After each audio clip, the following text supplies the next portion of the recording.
Hello. हाँ sir साहब भगत जी। सत साहिब जी। बैतूल से बोल रहे हैं भगत जी। हाँ जी, बोलिए भगत जी। हाँ भगत जी सत साहेब। सत साहिब जी, सत साहिब, सत साहिब।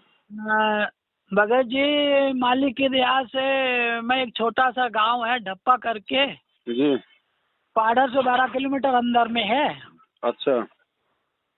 तो मेरी एक समस्या का मैं बिल्कुल ही आपसे मिलने के मेरा मन विचार था, लेकिन आप बिजी थे तो मैं बोल भी नहीं पाया।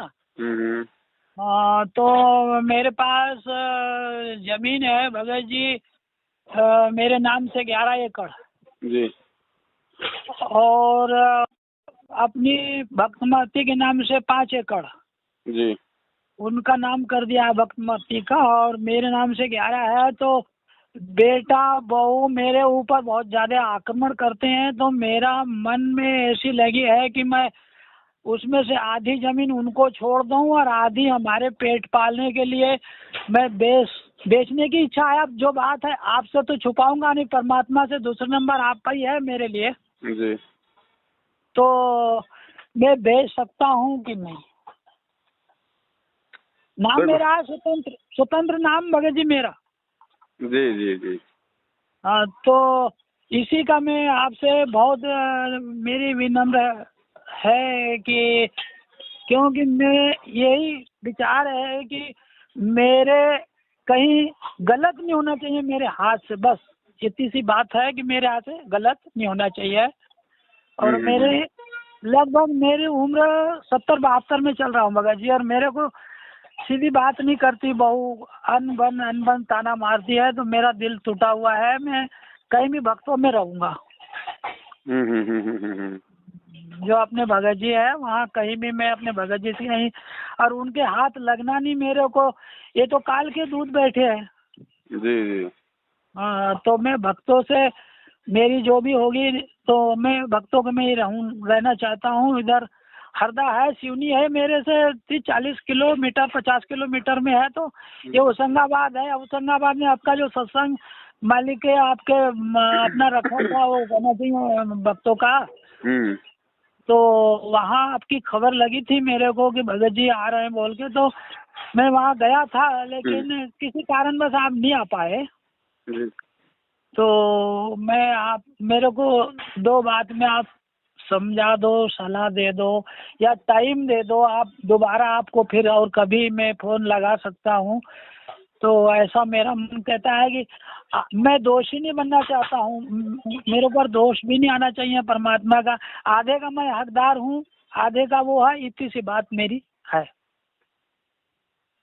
क्या करता बेटा?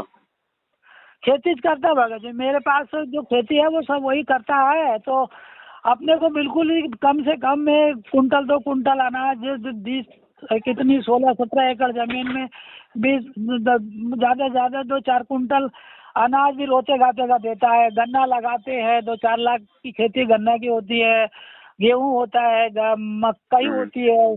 सारा होने के बाद भी अपने को बिल्कुल बहुत ज़्यादा नीचता दिखाने लग गए। बहू बेटा नाती सब एक तरफा ही है। वे देखो भगत जी, बात ऐसी है जी, ये जो बेटा बहू आपके साथ में जो ऐसा दुर्व्यवहार कर रहे हैं ना जी, ये तो परमात्मा आपकी जो आस्था है, आपकी जो ममता है वो उनसे हटाना चाह रहे हैं।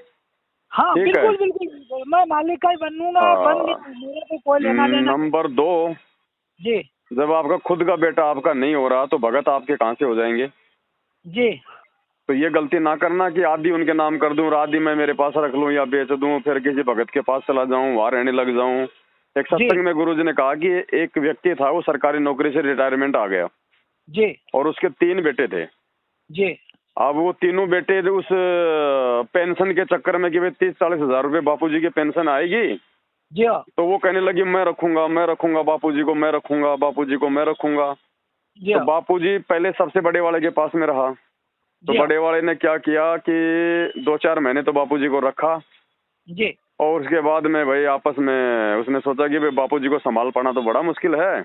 जी उसने छोटे वाले से कहा, भाई तू ले ले भाई, ये पेंशन भी तू रख और बापूजी को भी तू रख, मेरे बस की बात नहीं है। जी। छोटे वाले ने सोचा यार तो बहुत अच्छा काम हो गया है, 40 हजार रुपये महीने के आएंगे, बापूजी को 2 टाइम का खाना चाहिए और क्या चाहिए। जी। तो छोटे वाले ने भी भगत जी 6 महीने तो रखा बापूजी को। जी। और 6 महीने बाद भगत जी बूढ़ा आदमी तो देखो भगत जी थूकेगा भी, खांसी भी आएगी, बुखार भी आएगा, हैं जी जी भाई 100 प्रकार की समस्याएं आ जाती हैं। तो 6 महीने में भगत जी वो भी परेशान हो लिया अपने बाप से और 40,000 रुपए से। जी फिर छोटे वाले का नंबर आया, जो तो छोटे वाले ने तो पहले हाथ जोड़ लिए, बोला भाई जब तुम्हारे से नहीं संभल रहा तो मेरे से क्या संभलेगा। जी भगत तो भगत जी ना तो आपको कोई भगत संभाल पाएगा, ना आपका खुद का बेटा संभाल पाएगा। आपने जी। इतना संघर्ष किया है 72 साल तक, जी गुरु जी के आने में थोड़ा बहुत समय बाकी है, ज्यादा दिन नहीं है, थोड़े दिन और संघर्ष कर लो, सहन कर लो। ये सहन करने में भी आपका तब बनेगा, आपकी भक्ति बनेगी। जी क्योंकि परमात्मा भगत को हर प्रकार से तैयार करता है ना, जैसे कुम्हार होता है, अंदर हाथ रखता है, ऊपर चोट मारता है।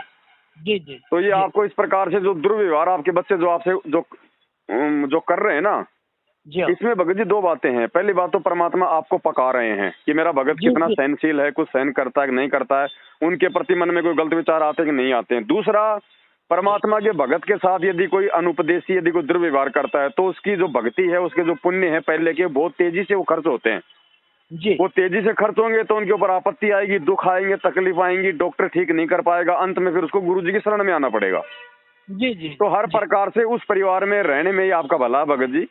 जी जी जी वरना बस आप ना घर के रहोगे, ना आप घाट के रहोगे, धोबी के आपके कुत्ते वाली स्थिति हो जाएगी। भगत भी आपको 4 दिन रखेंगे, ध्यान रखना। जी जी जी तो ऐसी गलती ना करना। हाँ, आप ये कर सकते हो, जी आप सात संगतियों में आते जाते रहो, ताकि भाई महीने में 20 दिन तो आप सात संगतियों में इधर उधर रहो और बाकी 5-10 दिन अपने घर पे रहो। तो 5-10 जी दिन अपने घर पे रहोगे तो बच्चों को भी आप इतना बुरा नहीं लगोगे, और सात संगतियों में आओगे जाओगे तो आपकी भक्ति भी बनती रहेगी। जी जी जी जी सत्य हो भगत जी सत्य है भगत और इतने में जी। भगत जी परमात्मा आ जाएंगे। कोई जेल में थोड़ी बैठने गया भगवान, इतने में परमात्मा आ जाएंगे, फिर मालिक आ जाएंगे, तो फिर सबको सद्बुद्धि आनी है जी जी है ना। तो फिर मालिक मान लो कहीं आश्रम में भी रख लें, जो मर्जी भाई परमात्मा कर दें, उसके बाद तो फिर कोई जी दिक्कत जी नहीं होगी। जी भगत जी लेकिन सत्य है। वर्तमान में आपका जो डिसीजन है, जो आप सोच रहे हो ना, वो गलत हो जाएगा भगत जी, आपके लिए गलत हो जाएगा। जी जी जी जी जी तो ये आप थोड़ा सा ध्यान रखना है ना। हाँ अलग रहते हैं भगत जी, उनसे अलग रहते हैं, अपनी भक्ति हाँ, मालिक तो करवाता है। कोई दिक्कत नहीं भगत जी, लेकिन कुछ भी बेतबाजी मत करो भगत जी। ना तो आप बुढ़ापे में वो पैसे संभाल पाओगे, ना कहीं रख पाओगे, और किसी को दे दोगे उनको हो गया, और जिसको दे दिए फिर वो आपको नहीं देगा, फिर आपकी आत्मा रोएगी। वो तो 2 जूते और ऊपर से लेनी पड़ेगी अपने से। हाँ, तो ऐसा काम मत करो आप बिल्कुल भी। हाँ जी जी और जी। बेटा बेटी को भी, वरना फिर आपके प्रति और ज्यादा उनके अंदर नफरत भर जाएगी बेटा बेटी में, यदि आप ऐसा करोगे तो। तो भगत जी भी अभी एक विचार बना रखा है कि अगर उससे नहीं रहना है तो जो बेटी है, अपनी 3 बेटी है, जो अपने को चाहेगी अच्छी लगे उनको अपना बंटवारा दे देंगे। नहीं, आप बेटियों को बंटवारा मत दो भगत जी। बेटी अपने भाग का अपने ससुराल में खा रही है। जी जी जी आप कोई बंटवारा मत करो, जमीन आपके नाम में रहने दो, बेटे के नाम जमीन मत करना, ये गलती मत करना। बाकी जी जी जी बाकी जी जमीन आप अपने नाम में रहने दो फिलहाल। जी जी ठीक है, शरीर छोड़ने के बाद क्या होगा क्या नहीं होगा आगे की बात है। और इससे पहले यदि परमात्मा आ जाएगा तो परमात्मा के आगे आप अपनी प्रार्थना करना, मालिक आपको उचित सलाह दे देंगे कि बेटा दान करके आश्रम में आ जा, या क्या करना है तुझे क्या नहीं करना। जी जी जी जी भगत जी भगत जी ठीक है जी। आपने भगत जी मेरी जो आत्मा थी उसको आपने पहचान ली, क्योंकि आपके ऊपर मालिक की असीम कृपा हो गई है। आपका जो विचार है वो मेरे विचार में मैं आपके विचार में मिल गया हूँ, मेरा वही है। लेकिन अब ठीक है, बस आपने जो बोल दिया मैं आगे मुंह में ताला डाल लूंगा और वही समय बिताऊंगा। बस भगत जी, सहन करना भी एक संघर्ष है। आपका तप बन रहा है, तप। जी जी जी हर भगत सहन नहीं कर सकता, जी और जो सहन नहीं करेगा वो भगत नहीं है। फिर ये भी आपकी परीक्षा है। जी जी जी भाई जो अपने घर में भगत नहीं बना वो दुनिया में क्या भगत बन जाएगा बाहर। जी जी जी जी जी ठीक है, तो हर प्रकार से आप अधीन बन के रहो, भगत बन के रहो, भगवान पे विश्वास करके भगवान पे छोड़ के चलो। पता नहीं परमात्मा रातों रात कब उसकी बुद्धि को चेंज कर देगा यार। जी जी जी जी है क्या नहीं। जी जी भगत, बस भगत जी आप आगे कुछ नहीं बोलूंगा। आपका अनमोल समय आपने मेरे को दिया, अनमोल समय दिया है। और अभी जिधर भी आपका मतलब रहेगा साथ संगत, तो मैं जरूर आपका दर्शन के लिए इच्छुक हूँ भगत जी। चलो ठीक है बड़े भाई, है ना। जी जी जी सत सत साहेब जय हो माता।